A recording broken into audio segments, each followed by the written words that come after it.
How to never be bothered by anyone, even if they try to hurt you. There's a strange kind of power that only a few people ever master, the power to remain calm when others would explode, to stay silent when others would argue, to walk away when others beg for a reaction. And maybe you've felt it before, that deep frustration that bubbles up when someone disrespects you, misunderstands you, gossips about you behind your back, or tries to pull you into their chaos. It stings, because you're human, and the most natural instinct is to fight back, to explain, to defend, to prove that you're right and they're wrong. But here's the hard truth. The moment you let someone pull you into that emotional trap, they win, because the real battle isn't between you and them. It's between you and your own reaction. The moment you raise your voice, the moment your blood pressure rises, the moment your peace disappears, you've handed them something they didn't earn, control over your state of mind. And this episode, it's about taking that control back, not by being colder, not by pretending things don't affect you, but by learning how to become emotionally untouchable, how to live in a world full of noise, insults, and misunderstandings, and still walk through it like a mountain that doesn't move. You don't need to control other people. You just need to master one thing, your inner response. And if you learn how to do that, no one, and I mean no one, will ever be able to control you again. 1. You react because your ego is insecure. Heal that first. Most of us believe our anger and frustration come from outside, from people disrespecting us, criticizing us, or misunderstanding us. We say things like, "They made me angry," or "I only reacted because they provoked me." But if we look closely, really look, we see a deeper truth. Your reaction isn't truly caused by their words or actions. It's triggered because deep down, somewhere within you, there's insecurity, an emotional wound you haven't healed, a hidden pain you're afraid to admit exists. Think about the last time someone said something that deeply bothered you. Maybe it was an insult about your appearance, your intelligence, or your achievements. Why did it hurt so much? If someone says something that you genuinely know isn't true, it doesn't sting, it doesn't stick, you laugh it off. But when someone touches a nerve, a sensitive spot you secretly believe might be true, that's when you lash out. That's when your heart races, your face heats up, and your mind starts racing with defensive responses. That's your ego talking. The ego isn't some arrogant voice. It's the fragile part of your identity, the vulnerable self that needs constant reassurance. It fears exposure, criticism, and humiliation. The moment someone pokes at one of those fears, your ego jumps into action, desperately trying to protect itself. So, how do we stop this? How do we prevent our ego from hijacking our peace every time someone tries to provoke us? The answer isn't to build a thicker armor or to pretend we're unaffected. The answer is to heal, to dig down into those insecurities and address the reasons why we feel the need to defend ourselves so intensely. True strength isn't about ignoring the pain, it's about facing it directly. Start by asking yourself honest, uncomfortable questions. Why did that comment trigger me? What insecurity did they just uncover? Maybe you grew up feeling like you were never smart enough, attractive enough, or successful enough. Perhaps someone you cared about deeply once said something hurtful that still echoes quietly in your mind. These experiences plant seeds of doubt deep within you. Until you consciously uproot them, they'll continue to sprout weeds of reaction and anger. Healing begins with awareness. The next time you feel provoked, pause. Instead of immediately reacting, step back and observe yourself. Notice what exactly triggered you. Feel that initial sting, and then look deeper. Ask yourself gently, why am I really upset? What am I afraid of?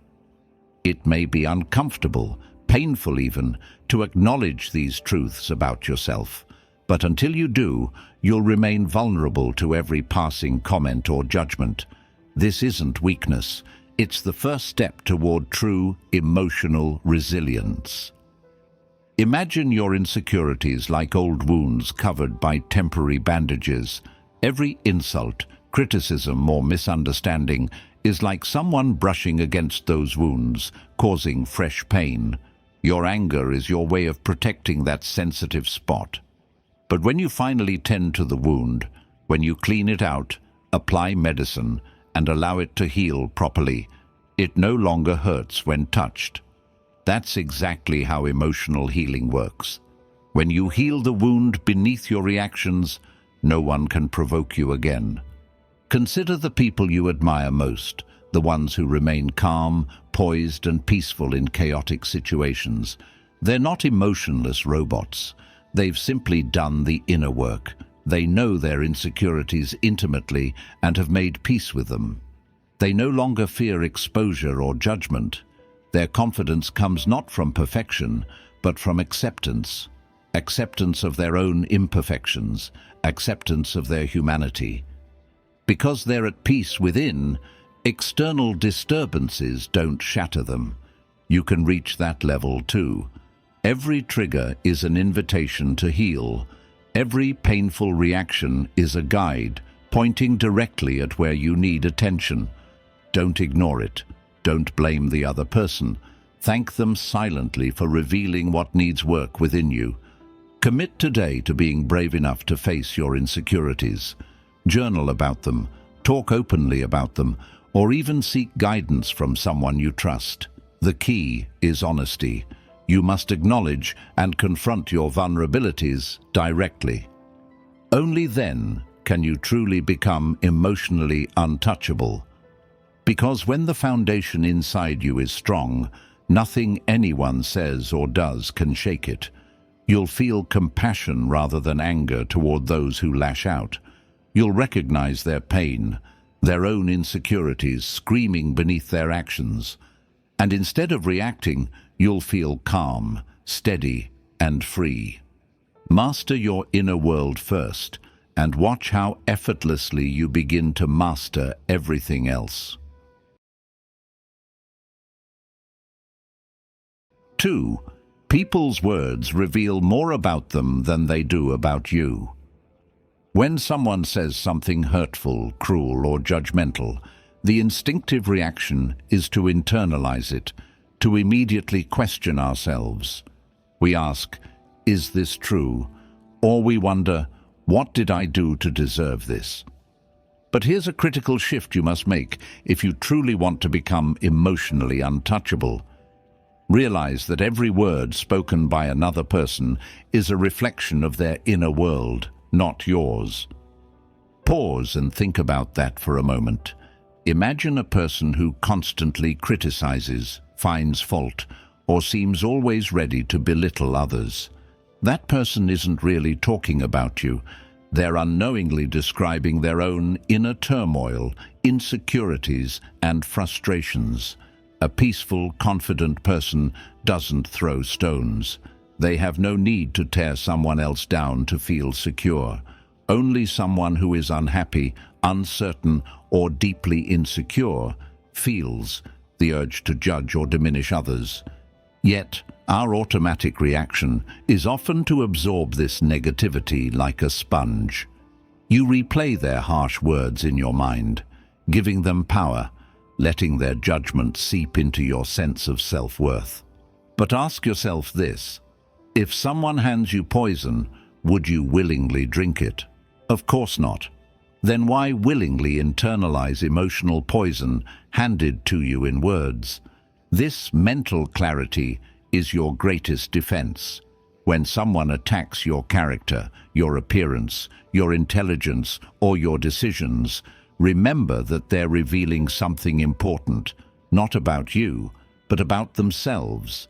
They're showing you precisely what they're struggling with. Their harshness toward you is a subtle confession of their own fears, bitterness, or disappointment with life. Consider an example from daily life. Maybe you have a friend who criticizes your ambitions.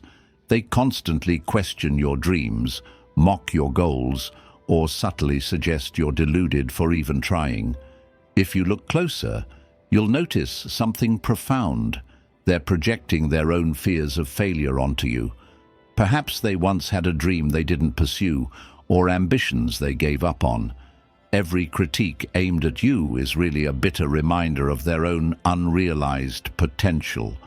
Once you see that, their words lose their power completely. You begin to feel compassion rather than anger, because you recognize their hidden pain. Marcus Aurelius, the great Stoic philosopher, said, "The best revenge is to be unlike him who performed the injury." In other words, when someone insults or hurts you, the greatest response is not revenge, anger, or retaliation. It's simply refusing to be like them, refusing to internalize their bitterness, refusing to mirror their negativity. This doesn't mean becoming cold or indifferent. It means being emotionally intelligent enough to understand that you don't have to take ownership of another person's pain or negativity. The moment you stop personalizing the insults, judgments, and negative comments, your entire inner world changes. You suddenly become lighter, freer, more at peace. This is an act of emotional maturity.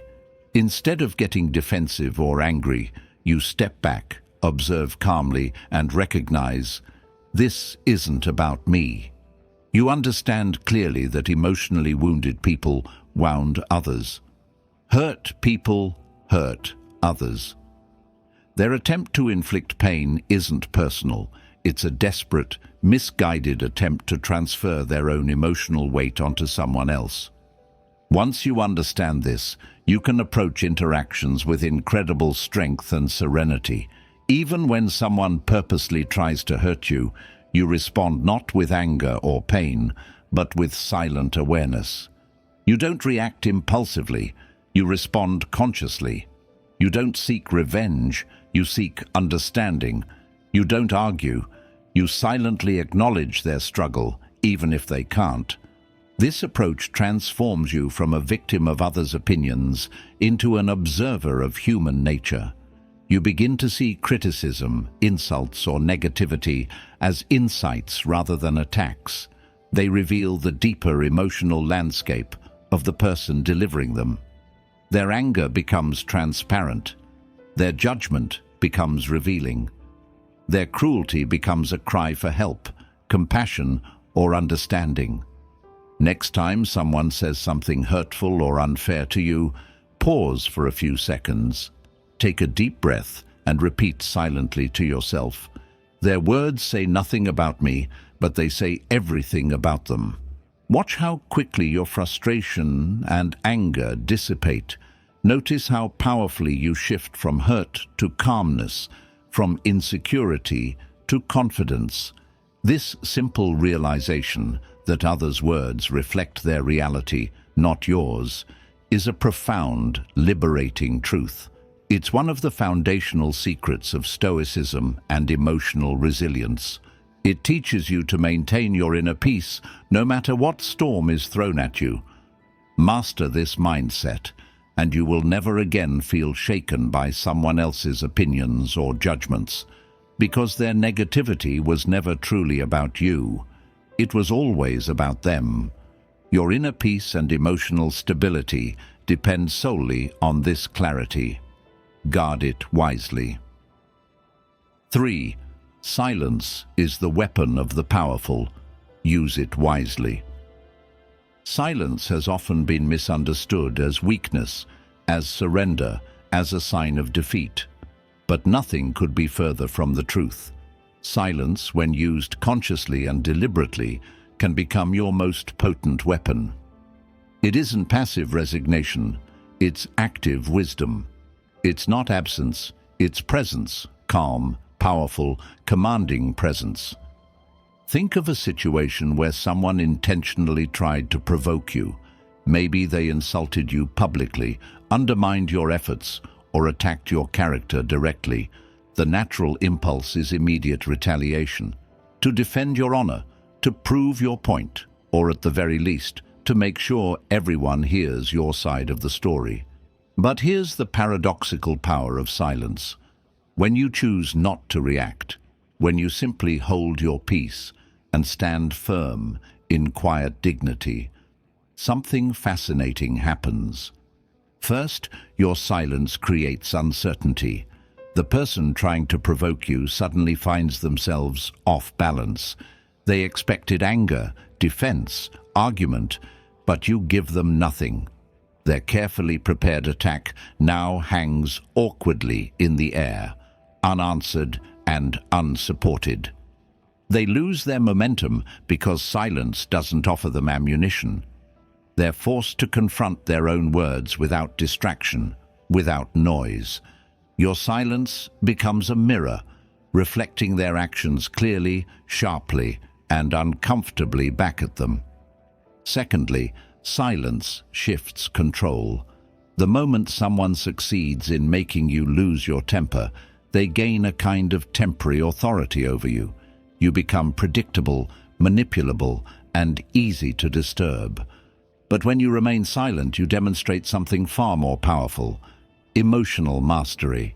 By withholding a reaction, you're effectively saying, "Your words aren't strong enough to shake me." Your calmness speaks louder than shouting. Your composure asserts dominance without needing to dominate. You've made yourself untouchable simply by deciding not to engage. But mastering silence requires more than just biting your tongue in frustration. That's forced silence, born out of restraint rather than wisdom. True silence, the kind that commands respect, is born out of deep understanding and self-control. It's cultivated by practicing internal stillness, clarity, and emotional maturity. The Stoics emphasized the power of silence in various ways. Seneca once wrote, "Silence is a lesson learned from the many sufferings of life." In other words, it comes through experience. It's the mature understanding that speaking or defending yourself to people determined to misunderstand you is a waste of precious energy. Marcus Aurelius went further, reminding us to focus not on responding to provocations, but on maintaining inner peace, regardless of circumstances. When provoked, his advice was always the same: observe, detach, and remain silent. Yet silence isn't always easy. It demands strength, patience, and self-awareness. The ego craves recognition. It demands to be understood, to be right, and to be validated by others. Silence denies the ego that immediate gratification. That's why mastering silence is mastering your ego. So how can you practically apply this wisdom? Next time someone intentionally pushes your buttons, don't react. Instead, pause, take a breath, and deliberately choose silence. Notice the immediate shift in power dynamics. Feel the subtle strength that emerges within you. Watch the other person's discomfort as they lose the emotional response they hope to provoke. Pay attention to how your heart rate slows down, your mind clears, and your dignity remains intact. Your silence doesn't mean you don't care. It doesn't mean you condone bad behavior. It means you understand something profound, that real power is internal. It comes from being in control of your emotions, from refusing to be dragged down to another's level of chaos. In fact, the most influential leaders, thinkers, and figures throughout history all understood this. Nelson Mandela once wrote, "It is never my custom to use words lightly. If 27 years in prison have done anything to us, it was to use silence as a weapon." Mandela knew firsthand the extraordinary power of remaining quiet in the face of provocation. He knew silence wasn't surrender, it was strength, it was resilience, it was ultimate power. In everyday life, silence can become your greatest ally. When co-workers gossip or spread rumors, silence starves their negativity. When someone insults you, silence makes their words seem trivial. When someone misunderstands or misrepresents you, silence lets their assumptions collapse under their own weight. To master silence, practice regularly. It may feel strange at first, especially if you're accustomed to defending yourself or constantly responding, but gradually it becomes second nature. You'll find immense peace and power in simply allowing others' negativity to pass through you without leaving a mark. Remember this clearly: your peace of mind, your inner strength, and your dignity are infinitely more valuable than having the last word or proving your point. Choose silence wisely and watch how effortlessly your personal power grows. You'll discover a profound truth. Sometimes the loudest message is delivered without words. 4. You don't owe anyone an explanation. You owe yourself peace. We spend far too much of our precious life energy explaining ourselves, justifying our decisions, our dreams, our failures, and even our successes to people who've already made up their minds about us. It's as if we're constantly standing on trial, presenting evidence and arguments, desperately trying to prove our innocence and worthiness to a jury of indifferent or even hostile spectators. But have you ever asked yourself honestly, why do you feel the need to justify your existence to anyone? When you stop to think about it, the urge to explain yourself to everyone, family, friends, co-workers, strangers online, comes from a hidden insecurity. Deep inside, there's a part of you still seeking approval, permission, and validation. It comes from an unspoken fear. If I don't explain myself clearly enough, I might be misunderstood, rejected, or abandoned. That fear pushes you to clarify every misunderstanding, to defend every criticism, and to justify every decision. But here's the reality. The more you explain yourself, the less powerful you feel. Each justification drains your confidence just a bit more. Every time you seek approval from someone unwilling to grant it, you weaken yourself emotionally. You slowly erode your self-respect, and in the process, hand over control of your peace of mind to others. So, let's be crystal clear about something critical. You don't owe anyone explanations for living your life on your terms. You don't owe anyone a justification for why you made certain choices or why you pursued certain dreams. You don't owe others an explanation for your values, your beliefs, or your priorities. The only thing you truly owe yourself, and this is non-negotiable, is peace. Your peace is the bedrock upon which every other meaningful aspect of your life is built. Without it, nothing else matters. Not success, not money, not even love. If your peace is consistently compromised because you're constantly justifying yourself, you've lost the very essence of what makes life worth living. Think about how often you find yourself in situations where someone questions your choices. Maybe you chose a different career path, decided not to marry yet, or chose a different lifestyle. Immediately, you feel a compulsion rising inside you to explain yourself, to convince them your choice was right, valid, acceptable. But in reality, the person questioning you has already decided what they think. Your explanation rarely changes their mind, but it almost always disturbs your inner peace. Learning to resist this compulsion to justify yourself is not arrogance, it's profound emotional maturity. It's realizing that people committed to misunderstanding you won't change their minds because of your explanation. People who genuinely care about you won't need elaborate justifications. They'll trust your judgment and support your path. Those who don't support you won't change simply because you justify yourself repeatedly. The great Stoic philosopher Epictetus famously said, "If anyone tells you that a certain person speaks ill of you, do not make excuses about what is said of you, but answer, 'He was ignorant of my other faults, else he would not have mentioned these alone.'"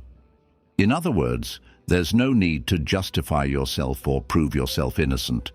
Accept that people will misunderstand you. Accept that people will criticize you. Let them. Their opinions don't define your truth. Your inner peace does.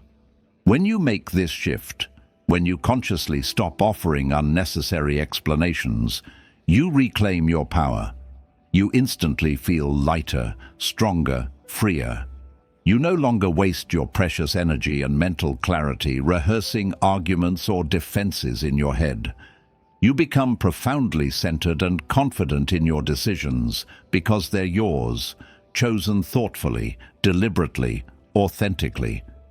Practicing this mindset daily is transformational. Next time someone questions your choices or criticizes your path, resist the urge to immediately defend or justify. Pause, take a breath, and simply reply, "Thank you for sharing your perspective." Don't explain further. Let their criticism fade into silence. Observe how quickly their opinion loses its power over you. This is not an easy practice, especially at first. Your mind will initially resist. Your ego will shout, "But I must defend myself. I must explain why I'm right." Resist that urge. Every time you do, you gain a little more inner strength and emotional freedom. Remember, your peace is more valuable than anyone's approval. Your dignity matters more than their opinions. Your quiet confidence is stronger than their loud judgments. If someone refuses to understand your path, let them remain confused. If they misunderstand your intentions, let them remain misled. You do not owe the world endless explanations for being authentically yourself. You do owe yourself a peaceful heart, a clear mind, and unwavering self-respect. Guard that peace fiercely, protect it, prioritize it, because at the end of your life, you won't regret being misunderstood by others. You'll regret spending so much time trying to make them understand, while you sacrificed your own peace. Never forget, you don't owe anyone an explanation. You only owe yourself the freedom, joy, and tranquility of a life lived authentically and unapologetically. 5. Accept that you will be misunderstood. That's freedom. One of the most painful realizations we have in life, often discovered after years of struggle, is that no matter how clearly we speak, how precisely we choose our words, or how passionately we explain ourselves, there will always be people who misunderstand us. There will always be someone who sees our intentions through a distorted lens, who twists our words, or who simply refuses to see us as we truly are. This truth is difficult to accept, especially when we believe we've done everything right, acted with sincerity, kindness, and integrity. We want to shout, "This isn't fair. Why can't they just see me as I am?" But here's the crucial truth you must understand to reclaim your peace. Being misunderstood is not a failure. It's inevitable, and it's not your burden to carry. From an early age, we learn to equate being understood with being accepted and loved. Misunderstanding triggers deep emotional wounds because it threatens our need for connection, validation, and approval. We desperately want people, especially the ones we care about, to understand our intentions, our heart, our motivations. Yet, life repeatedly teaches us a harsh lesson. Some people are committed to misunderstanding us no matter what we do. Here lies the key to emotional freedom. You must learn to let go of your attachment to being understood by everyone. Accepting this is not surrender, it's liberation. It's choosing peace over endless explanation, clarity over confusion, self-respect over external validation.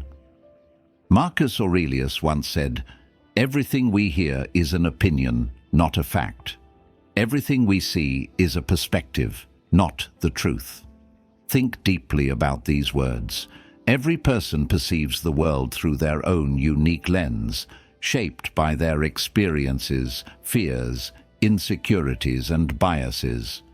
Your intentions, your actions, even your sincerity will always pass through this filter. What comes out on the other side is something you cannot control, no matter how hard you try. Imagine you are a clear, calm lake. People who misunderstand you are those who look into your waters, but can only see distorted reflections of themselves, reflections warped by their fears, doubts, or insecurities. No matter how pure or transparent your intentions are, you cannot change how someone else perceives your reflection. Their vision is clouded by their own inner turmoil, their unresolved pain, their past experiences. This has nothing to do with who you truly are. Once you deeply internalize this understanding, you experience genuine liberation. You become emotionally untethered from the impossible task of managing others' perceptions. Instead of striving for universal approval, you start striving for authenticity. Instead of fighting to correct misunderstandings, you begin to calmly accept that being misunderstood by some is inevitable. This acceptance frees you. It breaks chains you didn't even realize you were wearing. True freedom isn't convincing everyone to see you as you are. It's recognizing that you don't need universal understanding to live an authentic, meaningful life. True emotional maturity means learning to say gently, with clarity and inner calm, "You don't have to understand me. My truth remains the same, whether you grasp it or not." Think about the historical figures who changed the world.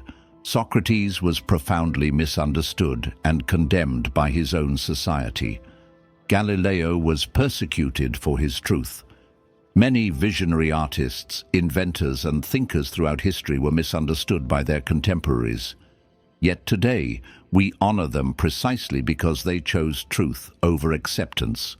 They chose freedom over conformity. In your own life, practice this gentle acceptance daily. When someone misunderstands you, whether at work, at home, or in social situations, resist the urge to immediately correct them. Instead, observe your feelings. Notice how deeply the misunderstanding stings. Realize that your pain comes from the belief that you need universal acceptance to feel worthy. Then, quietly remind yourself, "Their misunderstanding doesn't change my worth. I'm not responsible for their perception." This subtle practice of acceptance gradually strengthens your emotional resilience. Each time you choose peace over explanation, you reclaim a piece of yourself. You rebuild your confidence from within, rather than seeking approval externally. You stop investing energy into a losing battle, the battle for universal acceptance, and redirect your energy into your own growth, your own dreams, your own purpose. This acceptance brings an extraordinary freedom, freedom to speak your truth boldly, without needing to constantly defend it, freedom to live authentically without fear of being misjudged, freedom to walk your path with dignity, knowing clearly that not everyone needs to understand or support it. Embrace being misunderstood as a badge of courage and authenticity. It's proof you're not conforming for the sake of acceptance. It means you're thinking independently, living deliberately, and honoring your truth above all else. As you practice this acceptance, you'll discover profound peace. You'll feel lighter, freer, and stronger. You'll become someone who no longer worries about perceptions, judgments, or misunderstandings. You'll become someone who genuinely understands that being misunderstood isn't a failure. It's inevitable, natural, and ultimately freeing. And when you fully accept this, You finally become emotionally untouchable. 6. The more you try to control people, the more they control you. It's fascinating and somewhat tragic how much of our inner peace and happiness we sacrifice trying to change the behavior and attitudes of other people. We spend years, even decades, believing the dangerous illusion that if only we could control what others think, say, or do, we'd finally feel secure and happy. But here's the brutal yet liberating truth. The more desperately you try to control others, the more control you willingly surrender to them. Let's reflect deeply on why this happens. When you're invested in changing someone's behavior, whether it's your partner, friend, family member, or even a stranger, your emotional state becomes permanently tied to their actions. If they don't respond the way you hope, frustration floods in. If they disappoint you or act against your expectations, bitterness and anger quickly consume your peace. Without realizing it, you've handed them immense power over your inner world. Think of how many times you've tried to change someone's mind or convince them to see things your way. Maybe you've argued passionately, pleaded logically, or even resorted to emotional appeals. Yet how often did that genuinely work? More importantly, how much energy, time, and peace of mind did you sacrifice in the process? The truth is, most attempts to control others fail spectacularly, not because your arguments were weak, but because the premise itself is fundamentally flawed. You can never truly control another human being's beliefs, feelings, or actions. At best, you influence. At worst, you exhaust yourself emotionally.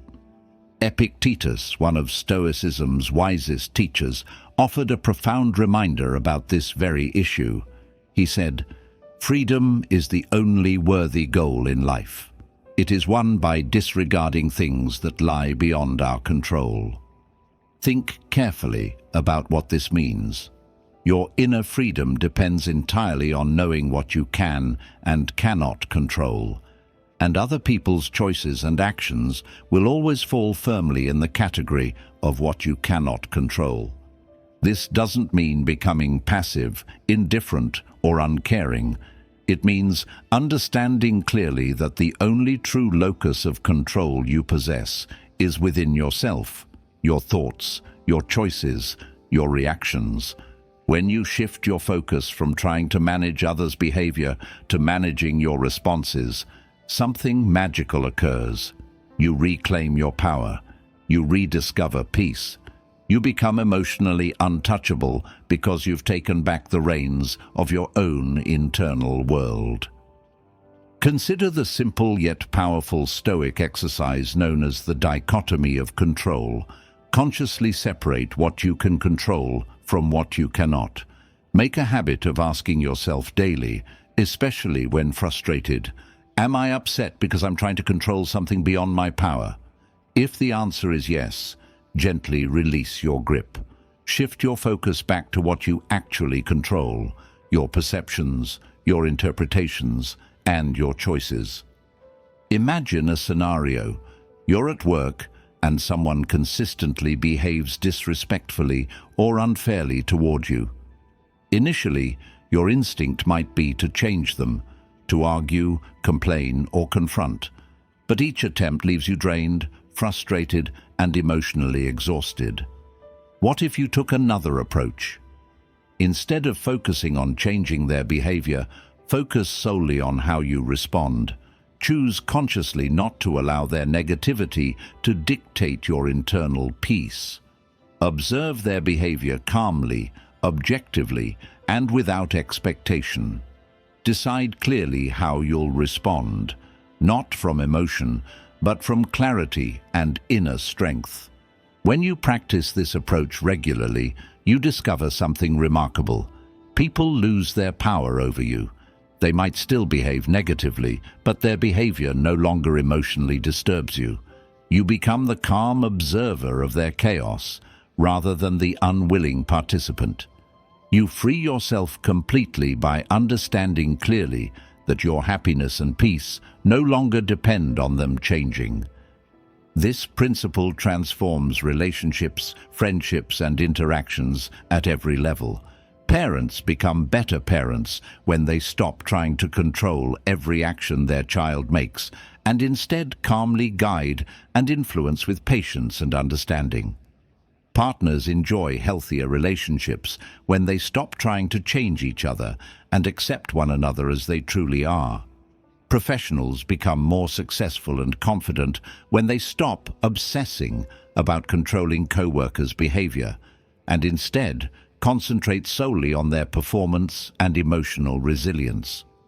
The wisdom of surrendering control is both practical and deeply philosophical. Stoics remind us that life, nature, and human behavior have their own natural flow. Attempting to forcefully control them is like swimming against a powerful current. It exhausts you without bringing real progress. Real power lies in understanding this flow clearly and aligning yourself with it. Real strength lies in choosing consciously how to respond rather than react. Real freedom is recognizing clearly that others' choices and behavior never define your peace. The more desperately you try to control others, the more power you lose. The more clearly you accept others' behavior as outside your control and focus only on your own responses, the more powerful, free, and emotionally untouchable you become. Master this truth, practice it daily, and watch as your emotional strength grows beyond measure. 7. Nothing they do has meaning until you assign it. Life itself is neutral. Words are just sounds, actions are just movements, and events are simply occurrences. They have no intrinsic meaning until we give them one. Yet we unconsciously assign significance to every word someone utters, every glance they cast our way, every action they perform, often interpreting them in ways that disturb our inner peace. This, more than anything else, is why we so easily become bothered, angry, or emotionally reactive. Pause for a moment and deeply internalize this profound truth. You, and you alone, are the meaning maker of your experiences. Nobody else can impose meaning upon your life unless you willingly accept it. Every insult, every praise, every criticism, every disappointment is utterly powerless until you assign it meaning. And when you truly grasp this concept, your entire relationship with people, challenges, and setbacks fundamentally changes. Imagine someone makes a negative remark about your work, appearance, or abilities. Initially, you might feel hurt, angry, or insecure. But what exactly happened? Did their words actually harm you? Did their criticism truly define your worth? Of course not. The real harm comes solely from the interpretation you immediately assigned to their words. The insult didn't disturb your peace. Your internal story about the insult did. Think about this carefully. If you didn't believe at some level that their words might hold truth, you'd brush them off easily, even laugh at their absurdity. The discomfort arises precisely because your mind unconsciously assigns significance to their words, often confirming an existing fear or insecurity you hold inside. Marcus Aurelius famously wrote in his Meditations, "If you are distressed by anything external, the pain is not due to the thing itself, but your estimate of it, and this you have the power to revoke at any moment." Reflect deeply on what this means. External events have no inherent emotional power until we grant them meaning. Your suffering isn't caused by what someone says or does. It's caused by the meaning you've unconsciously accepted as truth. When you realize clearly that nothing can affect you without your conscious permission, a radical transformation occurs. You become emotionally untouchable, not because you're indifferent, but because you recognize clearly that you have absolute control over your internal narrative. The Stoics taught the art of reframing experiences deliberately. Instead of instinctively assigning negative meanings to difficult situations, practice consciously reframing them in empowering ways. When someone criticizes you harshly, instead of interpreting their criticism as an attack on your character, reinterpret it as a reflection of their struggles, or perhaps even as valuable feedback you can use constructively. Consider this example. You deliver a presentation at work, and your boss criticizes it harshly in front of your colleagues. Initially, your mind might spin into anxiety and anger, assigning negative meanings like, "I'm not good enough," "Everyone thinks I'm incompetent," or "I've embarrassed myself." But what if instead you consciously pause, breathe, and reframe the experience clearly and calmly? You could tell yourself, "This feedback is useful. It's helping me become better. My worth isn't determined by one presentation." Immediately, your emotional reaction transforms from destructive to constructive. Practice this technique daily in small and large situations. Every criticism, every rejection, every difficult interaction offers you a perfect opportunity to master your internal narratives. You alone decide whether the event weakens or strengthens you, whether it destroys or empowers you. This doesn't mean denying reality or ignoring genuinely painful experiences. It means recognizing clearly that suffering arises from the meaning you give these experiences, not from the experiences themselves. When you master the habit of consciously choosing empowering interpretations, you reclaim your emotional freedom.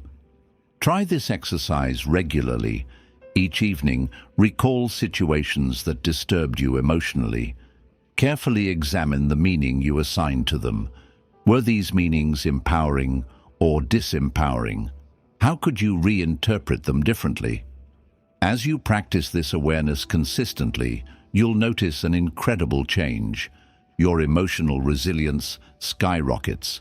Events that once rattled you deeply now barely affect you. Your internal narrative is entirely within your power to control. No one can rob you of peace unless you willingly assign their actions negative meanings. When you finally grasp this clearly, you'll feel liberated from emotional turmoil forever. This principle isn't about becoming emotionless or detached. It's about becoming emotionally intelligent, deeply aware of how you shape your emotional reality.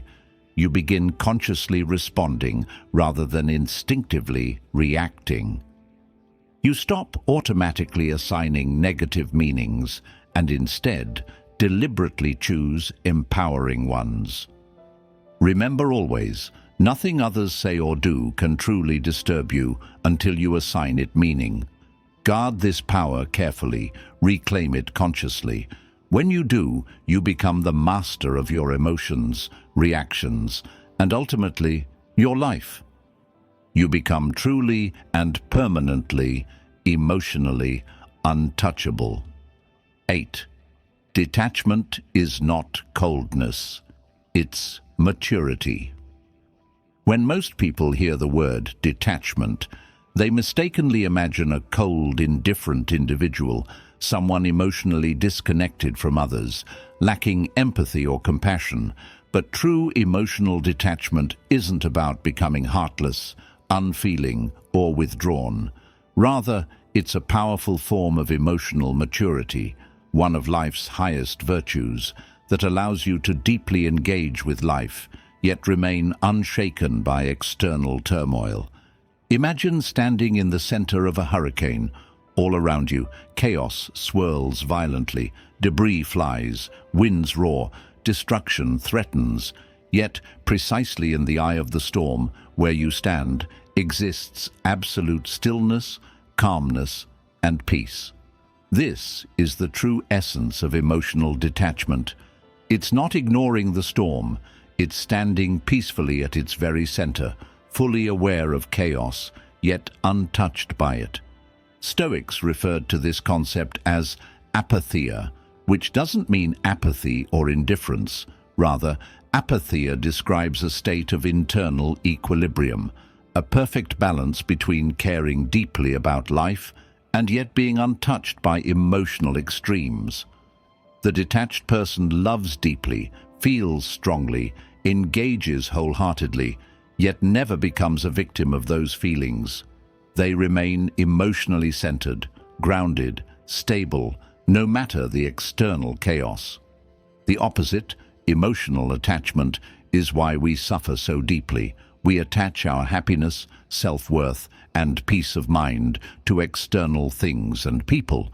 Our emotions rise and fall dramatically based on what others say, think, or do. We become like ships battered by storms, tossed violently because we tied ourselves too closely to external anchors. Our happiness becomes hostage to circumstances beyond our control. True emotional detachment breaks these chains completely. It frees you to love without becoming emotionally dependent. It allows you to deeply care about someone without needing their approval, validation, or constant reassurance. It empowers you to engage fully with the world, yet maintain your inner peace independent of external circumstances. How do you achieve this delicate balance? First, recognize clearly the difference between healthy detachment and unhealthy emotional distancing. Healthy detachment means loving without clinging, engaging without depending, caring without losing yourself. Unhealthy distancing means shutting off emotionally, isolating yourself, or becoming indifferent to life's experiences. Detachment demands that you cultivate deep emotional intelligence and self-awareness. It means recognizing that external events, opinions, or behaviors are never truly personal. They don't reflect your worth. They simply reflect reality as it is. Someone's criticism isn't a judgment of your value. It's a reflection of their internal perspective. Someone's rejection isn't proof you're unworthy. It's simply a demonstration of their personal preferences, insecurities, or circumstances. When you deeply internalize this perspective, something remarkable happens. You begin genuinely engaging with life, relationships, and challenges without emotional dependency. Your happiness no longer hinges on circumstances or outcomes beyond your control. You're free to care deeply, to engage passionately, to love sincerely, but without the anxiety or fear that comes from attachment. You remain calm, confident, and secure in yourself, no matter how others behave. Epictetus explained this beautifully when he said, "Freedom is not achieved by satisfying desire, but by eliminating it." He wasn't talking about becoming passionless. He was describing freedom from emotional dependency. Detachment allows you to desire without desperation, to love without neediness, to engage without attachment. Practicing this principle is deeply liberating. Consider relationships. Many people enter them emotionally attached, needing constant reassurance, approval, and validation. This inevitably creates anxiety, jealousy, insecurity. But if you approach relationships from a place of healthy detachment, you love fully without becoming dependent. You engage completely without surrendering your inner peace. You enjoy closeness without suffocating the other person. Paradoxically, relationships built on healthy detachment become stronger, healthier, and more fulfilling. Think also of professional or personal disappointments, losing a job, failing at something important, facing rejection. With emotional attachment, these experiences devastate your sense of self-worth. You feel broken, shaken, and lost. But with detachment, you experience disappointments differently. You still feel pain, but not the kind that destroys your inner peace. Instead, you observe your disappointment objectively, learn from it, and move forward gracefully. To cultivate emotional detachment, practice regularly observing your emotions without immediately reacting. Feel deeply, but don't immediately surrender control. Remind yourself constantly that your emotional state is always your responsibility, never someone else's. Gradually, you develop a natural calmness, an unshakable internal peace, independent of circumstances. This maturity transforms every aspect of life. You become powerful, not because you're indifferent, but because you refuse to attach your internal peace to external outcomes. You no longer cling desperately to people, approval, or validation. You enjoy them without becoming dependent. Your happiness, peace, and self-worth become entirely internal, unaffected by life's unpredictable changes. Remember always, detachment isn't coldness, it's maturity, wisdom, and strength. It's the highest form of emotional freedom.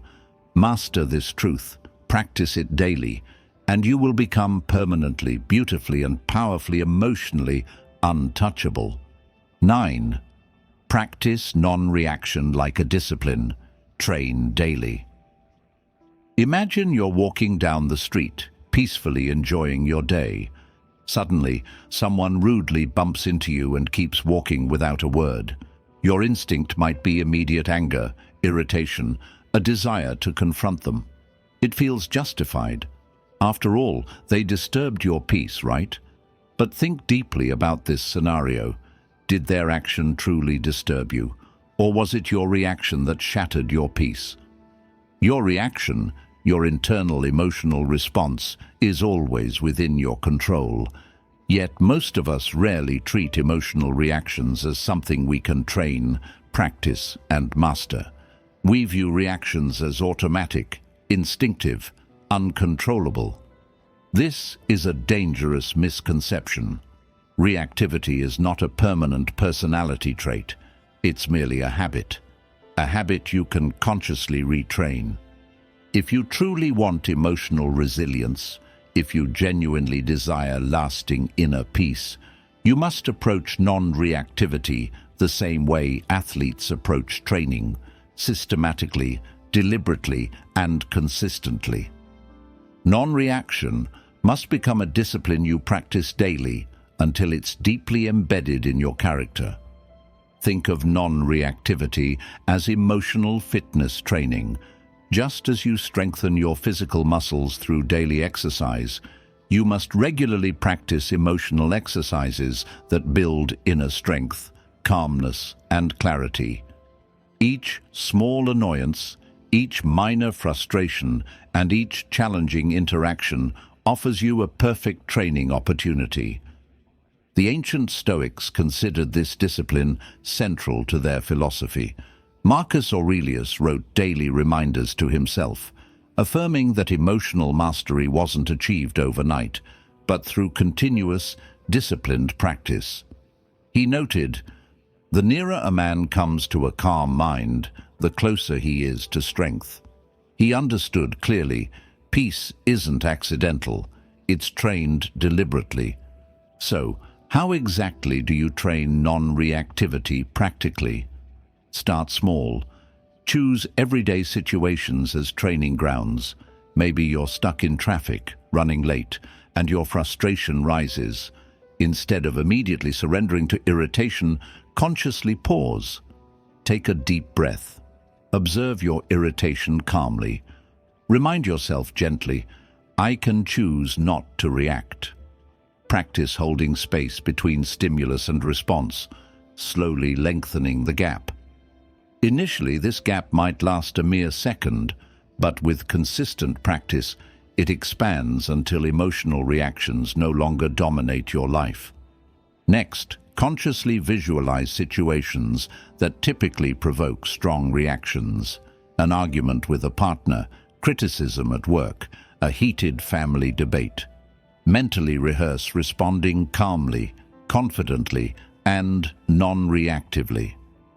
Imagine clearly and vividly how an emotionally intelligent, calm version of you would handle these scenarios. Regular visualization prepares your mind to remain centered when real-life challenges occur. Just as professional athletes visualize victory before competition, your mind becomes conditioned for emotional victory in daily interactions. Another powerful training technique is daily journaling or reflection. Each night, review situations that triggered emotional reactions. Ask yourself thoughtfully, what exactly caused my reaction? How could I respond better next time? This habit of regular self-reflection increases self-awareness and gradually reduces impulsive reactions. Understand clearly that initial training stages can be challenging. Reactivity has been your habitual response for years, even decades. Your brain automatically follows deeply ingrained pathways of irritation, anger, or frustration. Rewiring these pathways requires conscious, deliberate effort. Expect setbacks, but recognize each setback as valuable feedback. Treat emotional resilience training exactly like physical fitness. Consistency matters far more than immediate perfection. Over time, as you practice daily, you'll notice remarkable changes. Situations that once triggered immediate anger or frustration no longer shake you. You experience incredible emotional clarity, calmness, and strength. Instead of automatically reacting, you consciously choose how to respond. You become masterful at managing your internal state, regardless of external circumstances. Picture the profound power this gives you. Imagine someone criticizing you harshly. Previously, your immediate reaction might have been defensive anger, hurt feelings, or anxiety. Now, after disciplined training, you calmly observe their criticism. You pause deliberately, breathe deeply, and choose consciously how to respond, or perhaps not to respond at all. You remain entirely in control of your inner world. This disciplined practice transforms relationships dramatically. Arguments become constructive conversations. Difficult colleagues or family members no longer control your emotional state. You feel confident, secure, and unshakable, even amidst emotional chaos. Most importantly, disciplined non-reactivity grants extraordinary personal freedom. You're no longer emotionally enslaved by external events. Your happiness no longer depends on how others behave. You feel permanently secure, knowing clearly that nothing external can disturb your peace without your consent. Remember always, emotional resilience isn't accidental.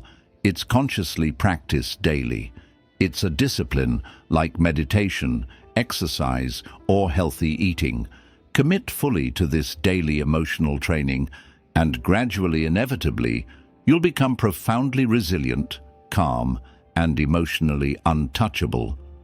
Master this discipline, and you master your life. 10. Master your internal world, and no one can shake you. Here's the deepest truth about emotional resilience, one that transforms your entire existence once fully understood. Your outer life, the way you respond to people, events, challenges, and setbacks, is always a direct reflection of your inner world.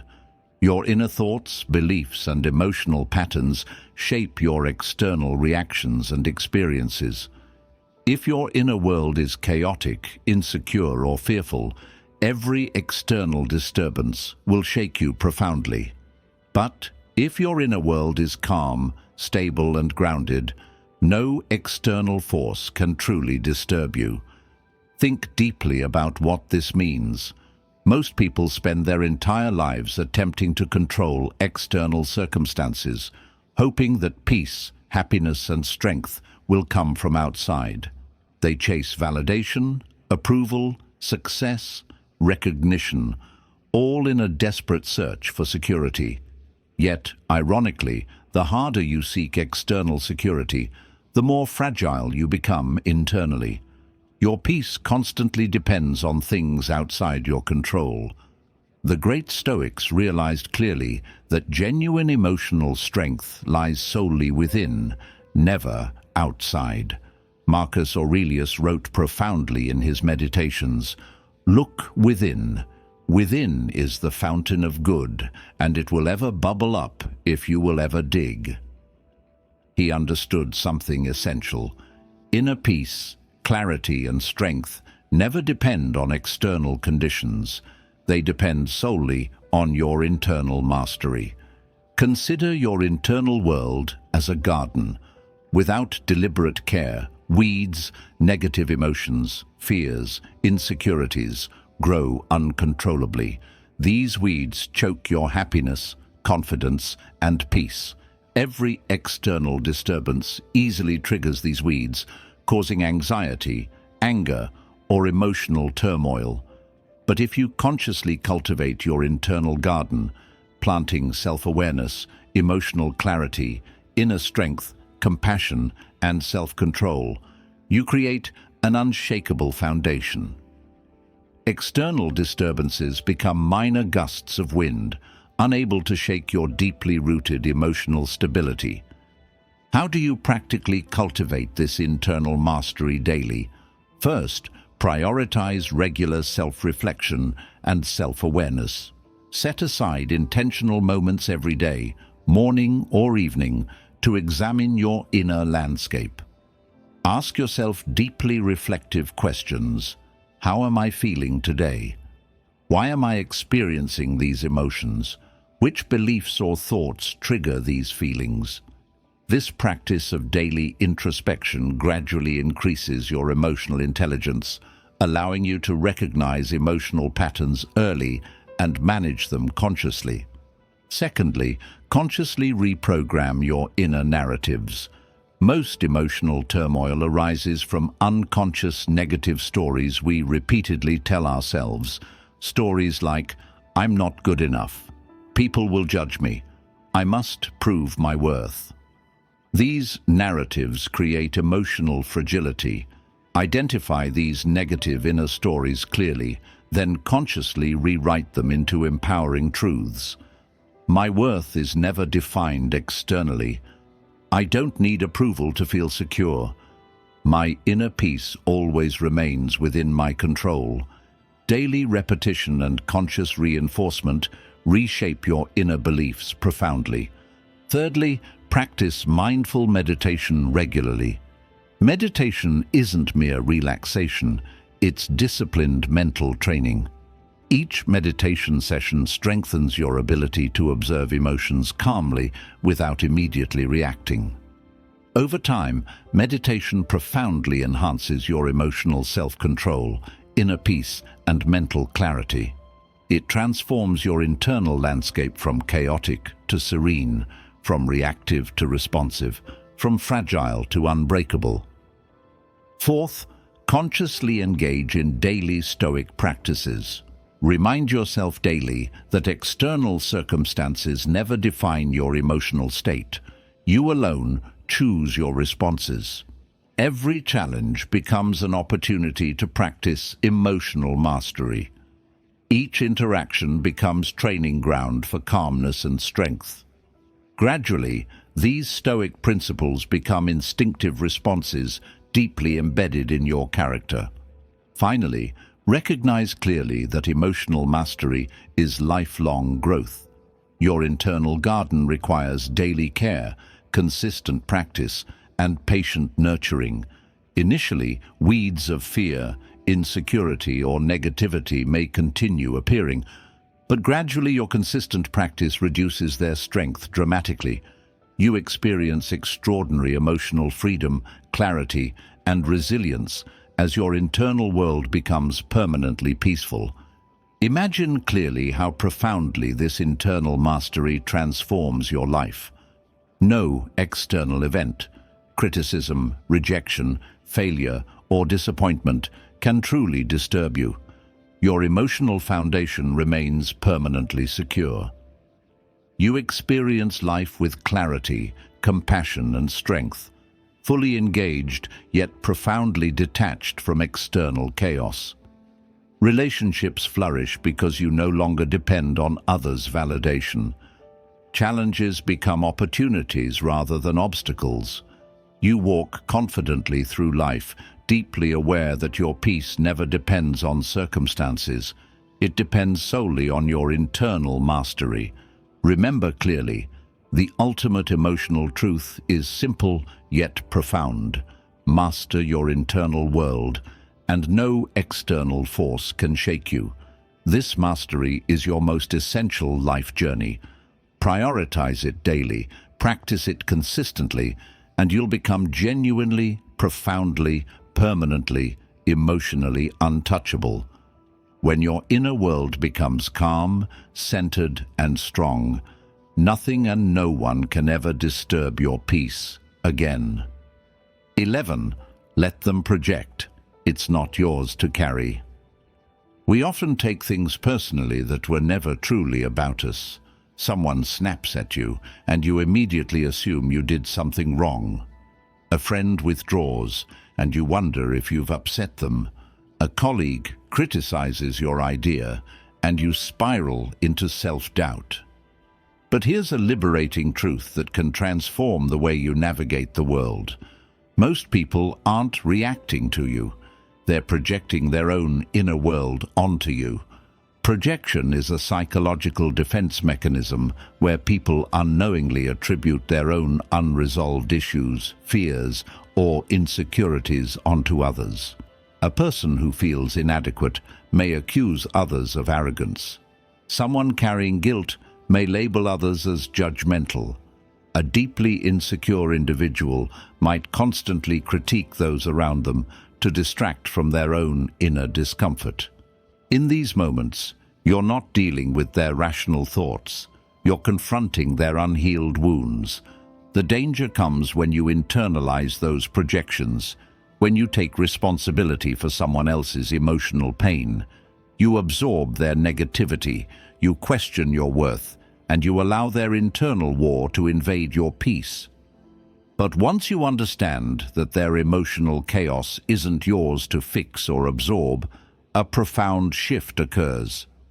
You no longer become a container for other people's dysfunction. You become an observer, a witness, a stable presence in the middle of their storm, not a victim of it. Consider someone who constantly finds fault in others. They criticize your work, question your intentions, or mock your ambition. If you look beneath the surface, you'll often find that their words say far more about what's broken inside them than about anything real in you. Maybe they feel threatened by your progress. Maybe your confidence reminds them of what they lack. Maybe your peace irritates their restlessness. But instead of dealing with their own emotional discomfort, they throw it at you, hoping you'll carry what they can't. Marcus Aurelius understood this deeply. He wrote, "When you wake up in the morning, tell yourself, the people I deal with today will be meddling, ungrateful, arrogant, dishonest, jealous, and surly. But I have seen the beauty of good, and I will not let them harm me." He didn't say to avoid these people. He said to expect them, and most importantly, to protect your peace regardless. This is your challenge. The next time someone insults you, judges you unfairly, or treats you coldly, pause and ask yourself, is this truly about me, or are they projecting something within themselves? More often than not, the answer is obvious. It's not about you at all. Their frustration, anger, or bitterness is spilling out because they haven't dealt with what's inside. Their words are a reflection of them, not a revelation about you. The more you grow, the more you'll see this clearly, and instead of reacting with anger or defensiveness, you'll begin to respond with compassion or even silence. Not because you're weak, but because you recognize that carrying their projection only invites unnecessary suffering into your life. And you've worked too hard for your peace to give it away that easily. But this isn't just about defending yourself. It's about learning to recognize your own moments of projection too. Sometimes we are the ones who lash out because of something unhealed within us. We might see judgment where there is none, or take offense where no harm was intended. True self-mastery means catching ourselves in those moments with humility and asking, am I responding to reality, or am I projecting my past? When you begin to do this consistently, you step into a whole new level of emotional maturity. In practical terms, you can train this mindset daily. When you feel triggered by someone's behavior, resist the urge to react immediately. Take a breath and observe. Listen not just to their words, but to their pain. Recognize the signs of projection, exaggerated emotion, irrational blame, unnecessary judgment, and choose not to engage. Say silently to yourself, "This is not mine to carry," and then let it go. Protecting your peace doesn't mean avoiding difficult people. It means refusing to carry what isn't yours. It means learning to walk through the world with emotional boundaries strong enough to let love in, but firm enough to keep projections out. And when you live like this, when you allow others to project without absorbing their pain, you free yourself in a way that's hard to describe. You stop over-explaining, over-analyzing, and overthinking every interaction. You stop letting other people's chaos become your emotional responsibility. You begin living lightly, clearly, and confidently, fully anchored in your own truth, untouched by the storms around you. So let them project, let them misunderstand, assume, exaggerate. That's their work. Your work is to stay grounded, to respond consciously, and above all, to carry only what truly belongs to you. 12. Every reaction is a choice, not an instinct. It's easy to believe that our emotional reactions are automatic. Someone insults you, you snap. Someone ignores you, you feel offended.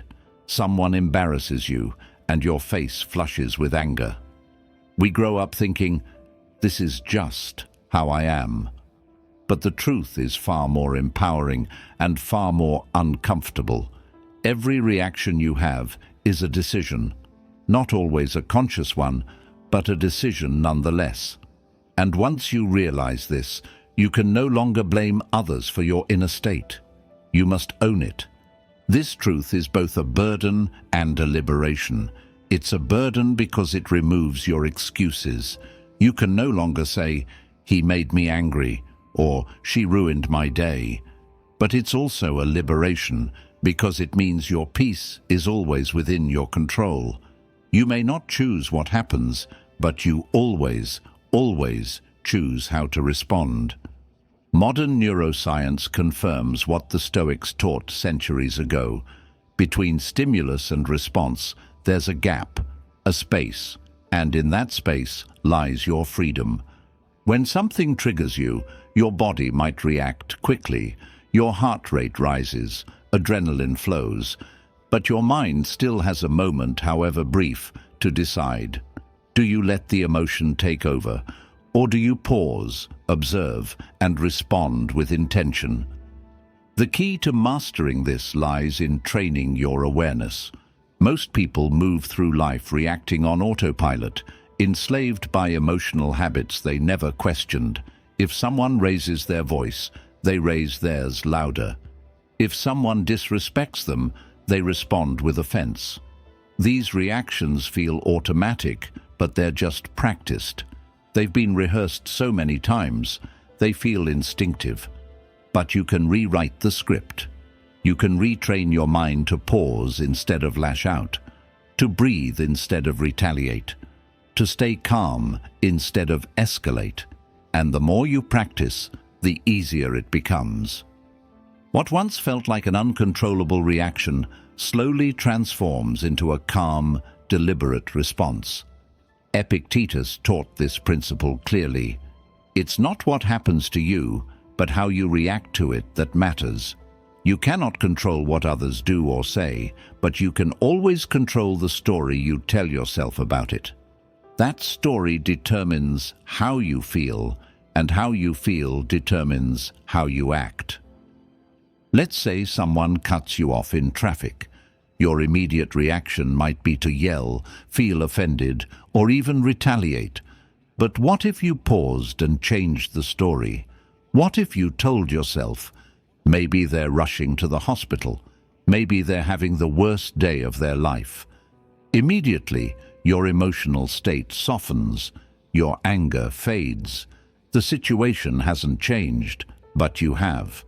That's the power of response over reaction. This doesn't mean you become emotionless. It means you no longer become possessed by emotions. You feel them, but you don't let them drive. You observe them rise, but you don't obey them blindly. This is real strength, not the ability to strike back, but the power to remain centered when others lose themselves. Training this ability takes time, but it starts with simple awareness. Catch yourself in those daily micro moments. When someone interrupts you, pause. When you feel jealousy rise, pause. When criticism stings, pause. Even a few seconds of conscious space can break the automatic cycle of reaction. And in that space, you have a choice. Do I want to react out of habit, or do I want to respond out of strength? You'll begin to see that many of the things that once made you angry, anxious, or offended no longer touch you the same way. Why? Not because the world changed, but because you did. You stopped being the victim of your reflexes and became the architect of your inner life. Over time, people will notice. They'll wonder how you stay calm in chaos, how you remain respectful in the face of disrespect, how you smile when others would seethe, and you'll know the secret. They're still reacting. You've learned to respond. This is mastery, not over others, but over yourself.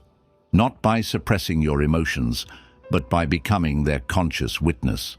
You understand now. This emotion has arrived. I see it, I feel it, but I do not have to become it. So the next time you're triggered, ask yourself, is this how I want to respond? If the answer is no, pause, breathe, and choose again. That moment of choice is your superpower. The more you use it, the more untouchable you become. 13. Emotional detachment is self-respect in action. There's a quiet kind of strength that doesn't look like the strength we're used to. It's not loud. It doesn't shout back. It doesn't try to prove a point.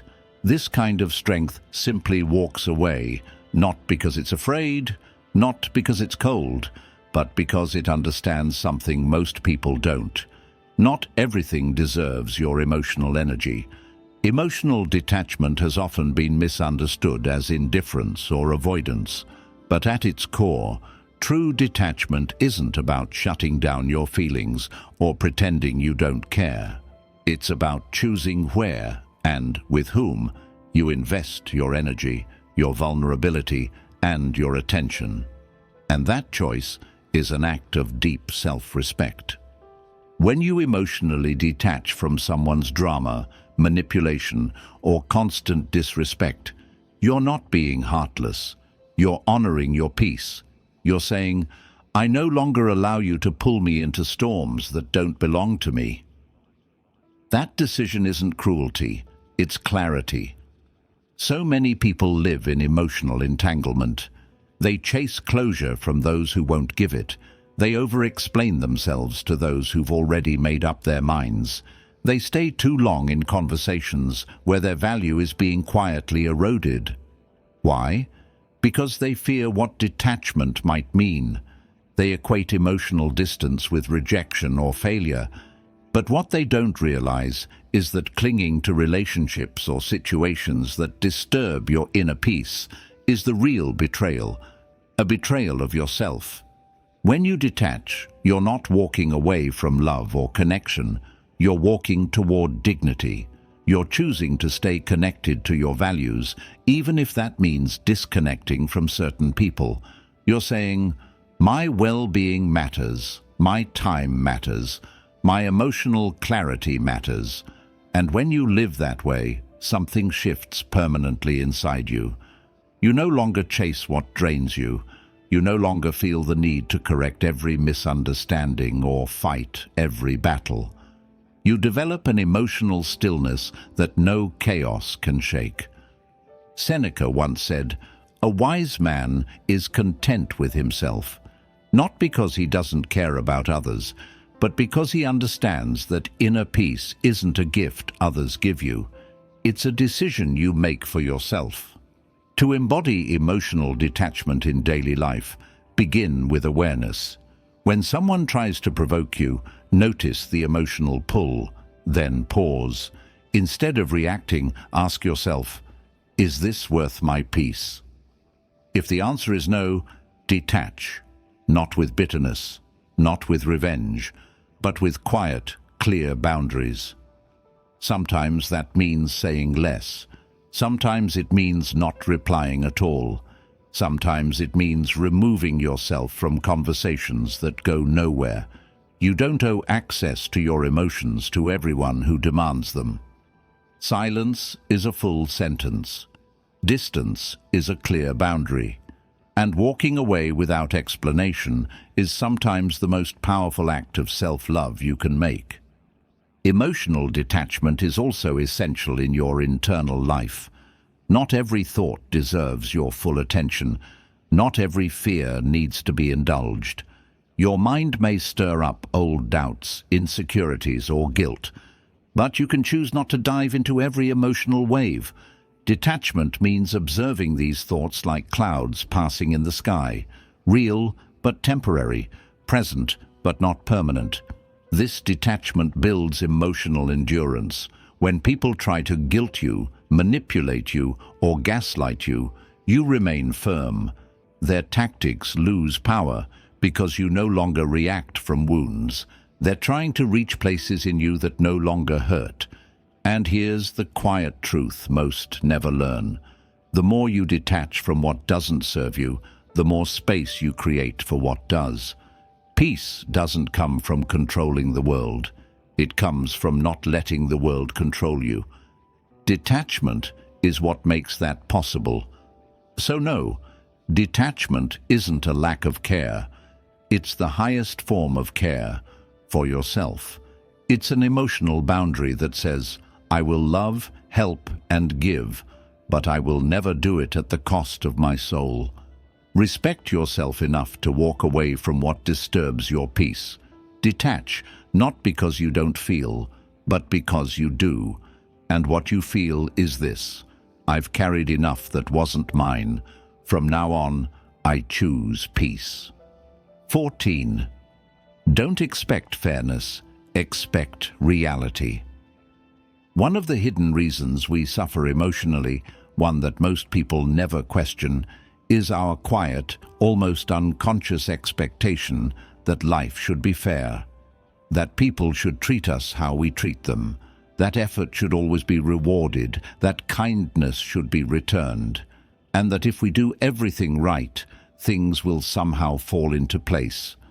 But life doesn't work that way, and the sooner you accept that truth, not cynically but clearly, the freer you become. Because expecting fairness from the world is like expecting the ocean to be calm just because you're a good swimmer. The ocean doesn't care. It behaves according to its own nature, not yours. And people are the same.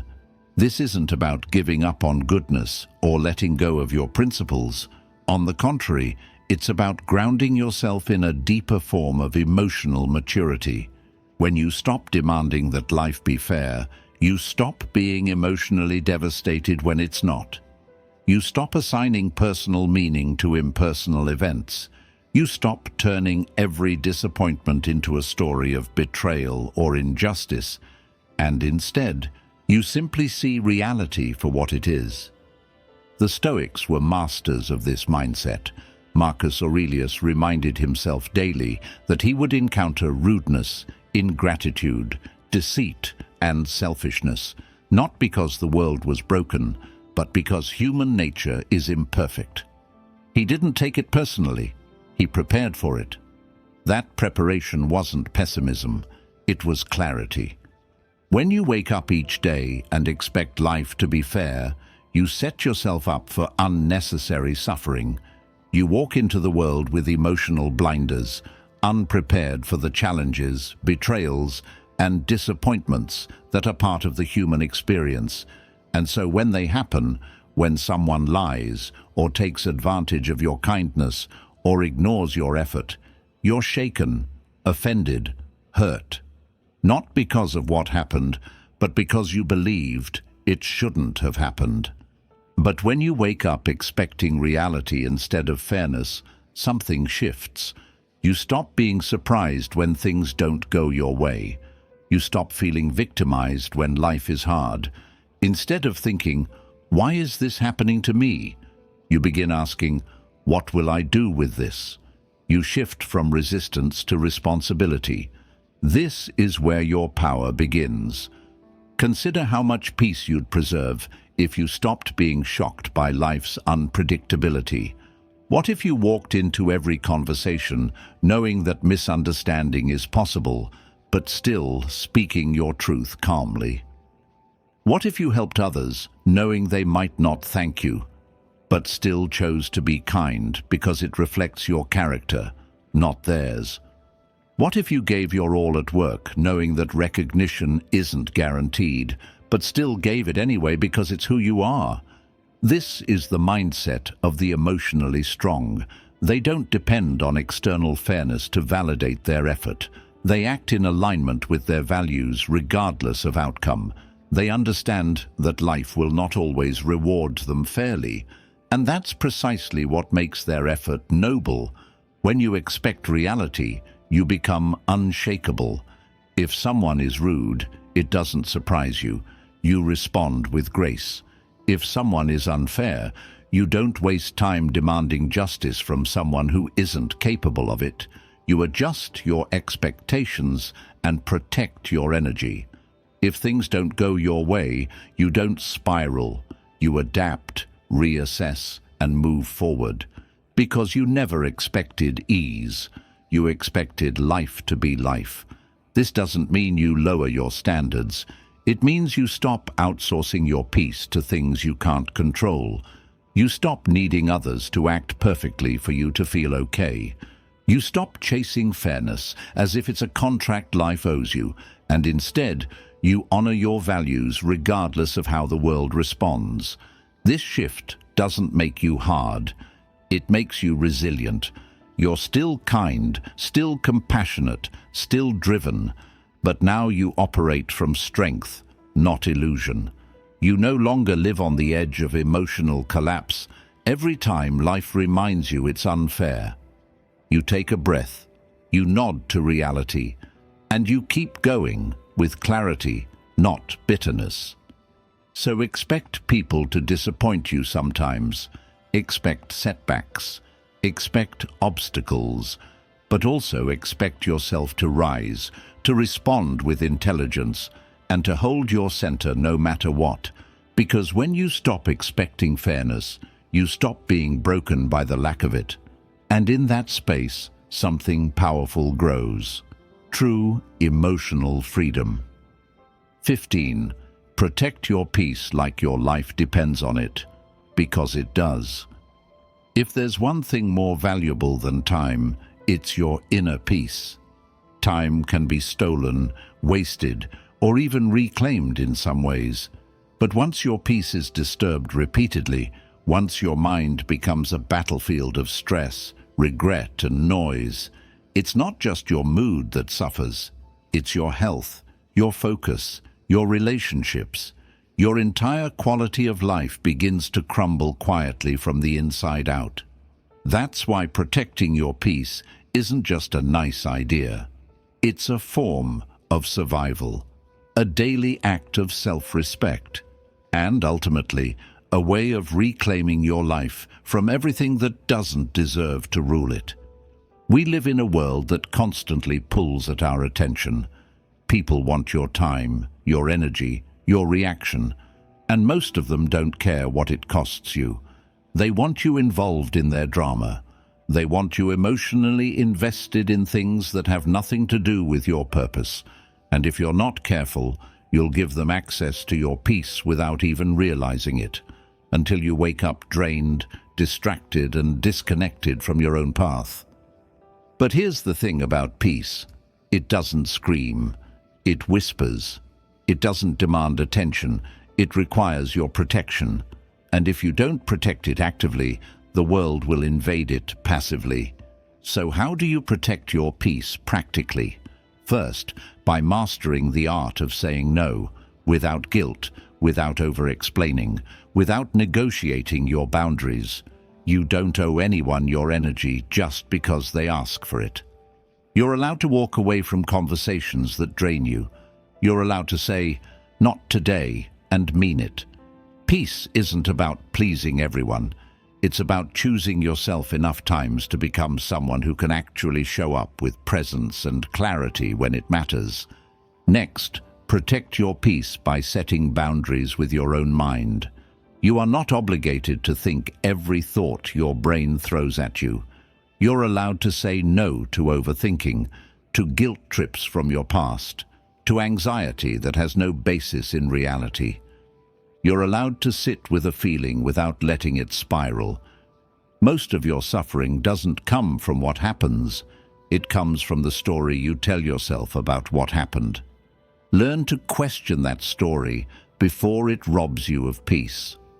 You also protect your peace by filtering your environment. Who do you spend time with? What content are you consuming? What kind of energy are you surrounded by? These aren't small questions. They're everything. Just like you wouldn't leave your door wide open for anyone to walk in, don't leave your emotional life unguarded for every voice, headline, or toxic influence to plant seeds in your mind. Your peace is sacred. Treat it that way. And understand this.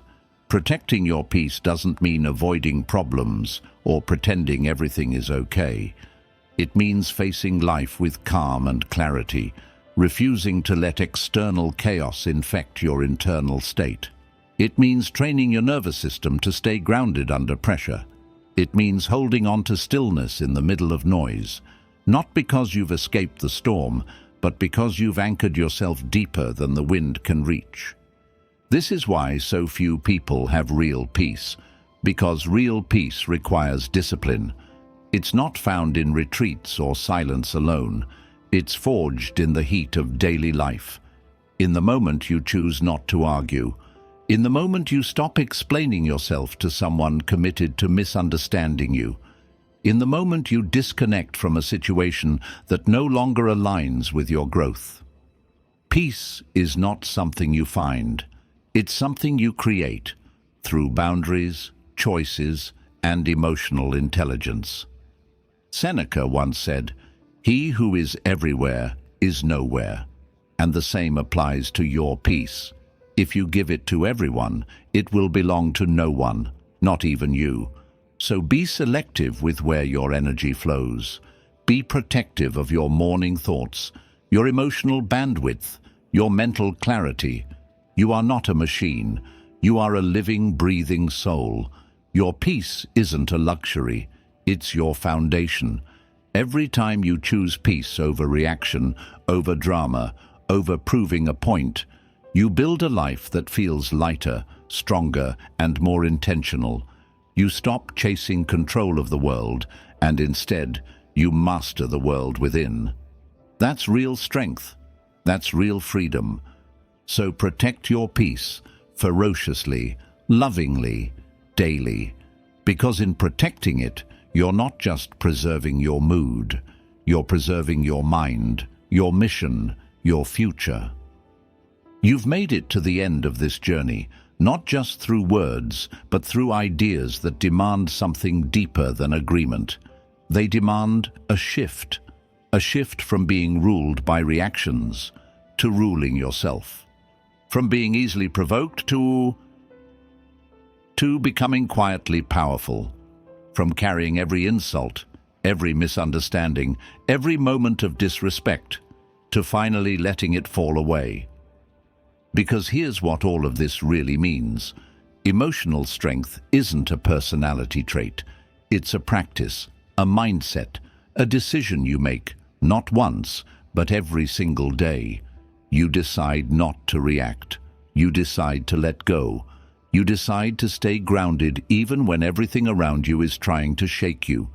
And when you live that way, deliberately, inwardly anchored, life begins to change. People lose their power to disturb you. Their chaos no longer becomes your burden. Their projections no longer stick to your skin. You stop feeling the need to prove, to defend, to correct. And you start feeling something far more valuable: peace. Not because the world became kinder, but because you became calmer. This is the real goal, not to be above emotion, but to never again be owned by it.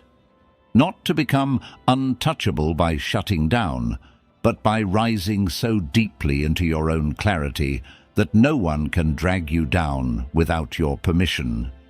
You don't need to argue to protect your value. You don't need to react to prove your strength. Your stillness speaks for itself, and the people meant to walk with you will understand that. The rest can keep talking, while you keep walking. So carry this forward. The next time someone tries to disturb your peace, remember, you choose whether they succeed. The next time you're tempted to react, ask, does this deserve me? And when the noise gets loud, the chaos gets close, and the world demands your energy, breathe and return to your center. That's where your power is. That's where your freedom is. And no one can take that from you unless you hand it to them. Don't.